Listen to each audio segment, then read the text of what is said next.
Hey everyone, this next video I've made explains some of the history of writing instruction in American colleges. Please do not feel any obligation to have to watch this. However, it could be really informative and help you contextualize the research I'm doing. Also, for many of you, these sorts of subjects will come up next year in your teaching college composition course, so could be of some benefit.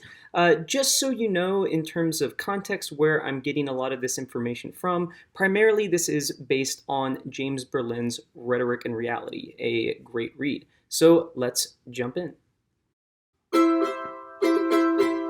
Welcome to Edwards Research, we're gonna have some fun. Welcome to Edwards Research, we're gonna learn a ton. Welcome, welcome, welcome, welcome, welcome to my research. All right, so from the late 19th century up until about the 1960s, scholars say that the predominant mode of pedagogy for writing instruction in colleges is what would be called current traditional rhetoric, or CTR. This usually had an emphasis on the final product. 5-paragraph essay was oftentimes the standard. It could be an informal essay or short research paper on an objective topic, and usually discourse was delivered in a prescribed mechanical form, leading to a pedagogical focus on grammar, spelling, syntax, and uniform style and arrangement. Oftentimes, this style of teaching had little consideration to the audience as well.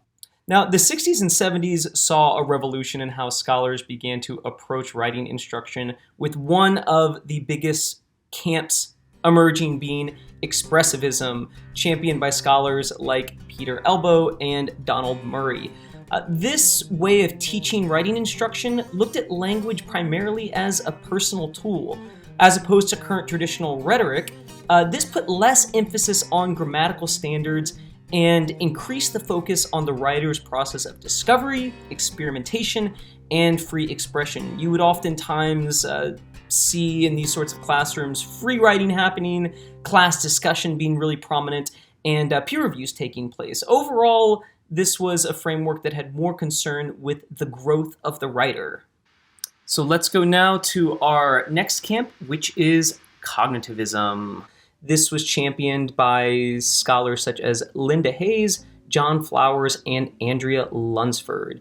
In some ways, cognitivism shared some aspects to expressivism in that it emphasized the idea of process in writing over just trying to get to the final product.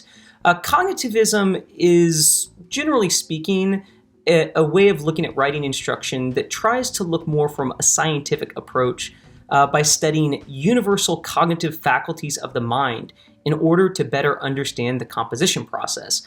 So cognitivism would look at writing as something nonlinear. It would look at it as hierarchical and goal-driven.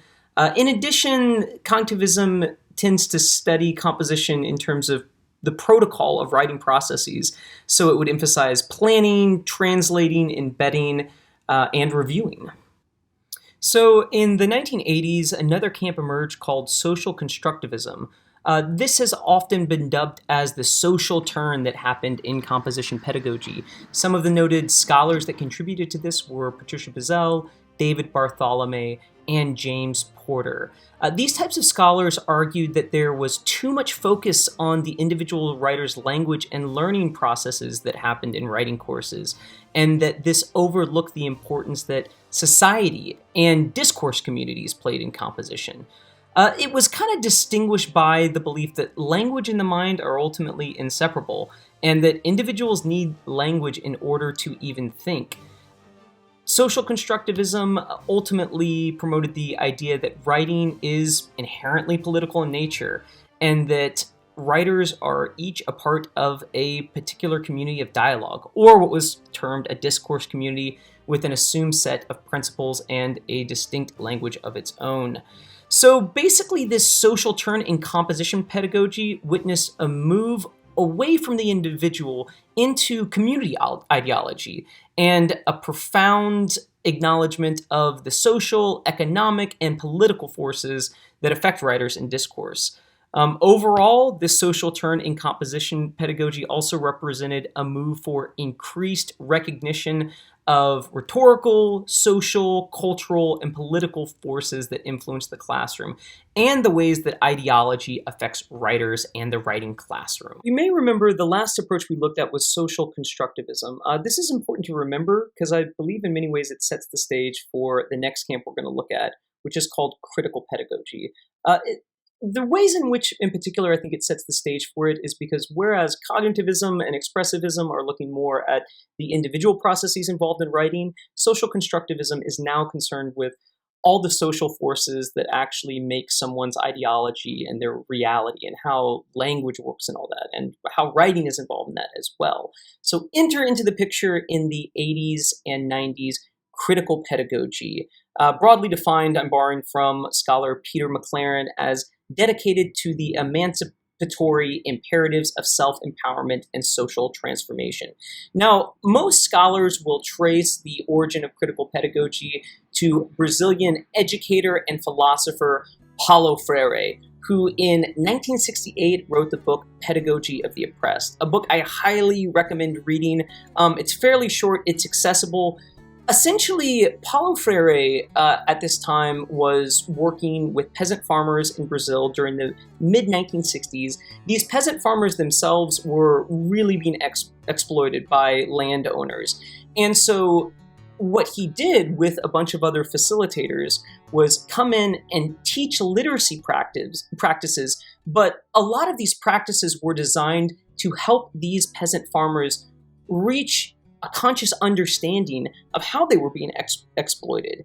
And so essentially he developed this liberatory model of education, and he said that most formal educational contexts treat schooling as what he would call a banking system of education, where students are just depositories, and the teacher is this depositor,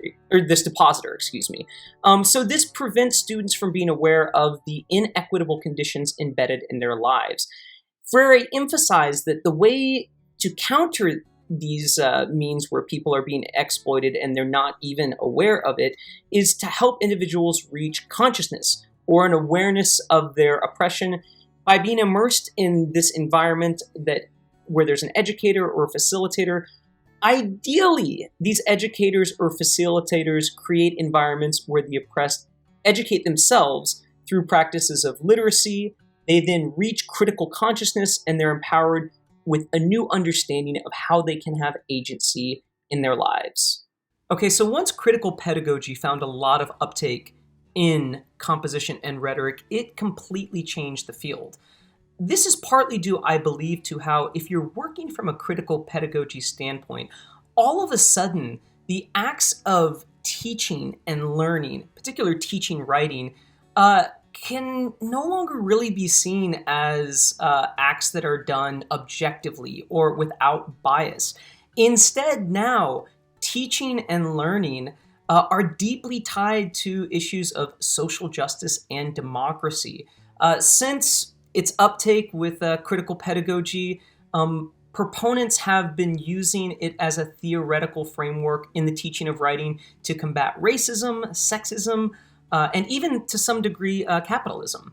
Also, something important to know about critical pedagogy is it has a lot of variance. And sometimes even these variants, the way they look at ideology and their beliefs, could be combating each other or conflicting, partly because it has been used by so many other theoretical frameworks. It incorporates elements of postmodern theory, feminist theory, post-colonial theory, and even queer theory in this. And another thing to understand about critical pedagogy is that it takes on a number of other names. Some people will be referring to critical pedagogy but using the word liberatory pedagogy, empowering pedagogy, radical pedagogy, pedagogy of possibility, progressive pedagogy, pedagogy of hope. So all those, it's a lot. Before we get there, there's one more thing I want to do, which is bring up some of the major criticisms or critiques that have arisen in the field of composition and rhetoric towards critical pedagogy.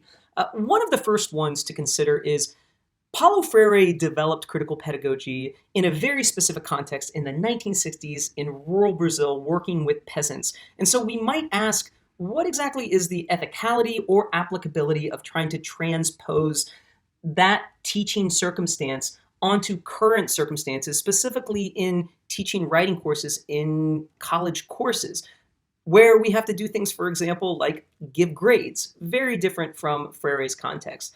Another thing we might ask is, okay, if ideology is all of a sudden now being deeply connected to the teaching of writing, what exactly do we do with craft, and how exactly do we teach that? Another thing we might ask is, if ideology is deeply connected to the act of teaching and learning, how exactly does an instructor go in and not make their ideological perspective the center? And how does one avoid, if they're working from a critical pedagogy standpoint, making the classroom something where simply a student is trying to agree with the imperatives and beliefs of the instructor themselves? Some scholars have talked about how critical pedagogy can, in some manifestations, in this sense, assume kind of a cultural naivety on students and might actually push them to, against their actual convictions, express viewpoints in line with a teacher's ideological perspective. Now, a final important critique, or rather a question to ask about critical pedagogy, and this is more just coming from my own personal curiosity, is that one thing you might notice is that critical pedagogy and some of the fields that have taken it up do tend to be of more of a progressive left liberal bent, right? And Paulo Freire, in his context of teaching critical pedagogy, ideally is wanting it to be student-centered. The knowledge themselves of the students and how they understand their world becomes the center, and in some ways they're self-educating with the help of a facilitator or instructor, right? But if an instructor comes in with a certain ideological viewpoint, and what if the population of students is different in their social, political, religious beliefs or dispositions from the ideology of the instructor itself? If an instructor is all of a sudden trying to make some of the main imperatives that have been framed under critical pedagogy the center of the classroom, are they really being student-centered? I think that's an interesting and hard question to ask. So in sum, we've looked at the history of composition pedagogy and theory, and some of the major camps have been current traditional rhetoric, which emphasizes the final product, usually a 5-paragraph essay, with a focus on standard mechanical forms, grammar, spelling, syntax, and uniform style.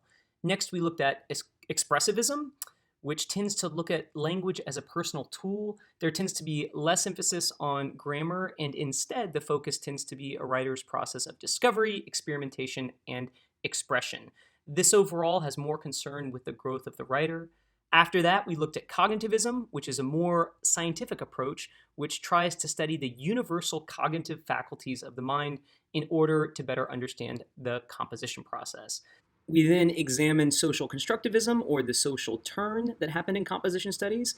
This emphasized discourse communities, how teaching writing is ultimately a political act, and how political, economic, and cultural influences / ideology influence language and communication more broadly. Then we spent some time looking at critical pedagogy, very broadly defined as a pedagogy dedicated to the emancipatory imperatives of self-empowerment and social transformation. After that, I brought up some of the main critiques towards critical pedagogy, such as how well does Freire's context translate? What about craft? How does an instructor or teacher not make their ideology the only means of ethics? And what about student populations that might have differing views from some of the conventional beliefs, politics of those who associate with critical pedagogy? Thank you to all of you who stuck through and watched this whole video. I hope it was helpful. You rock.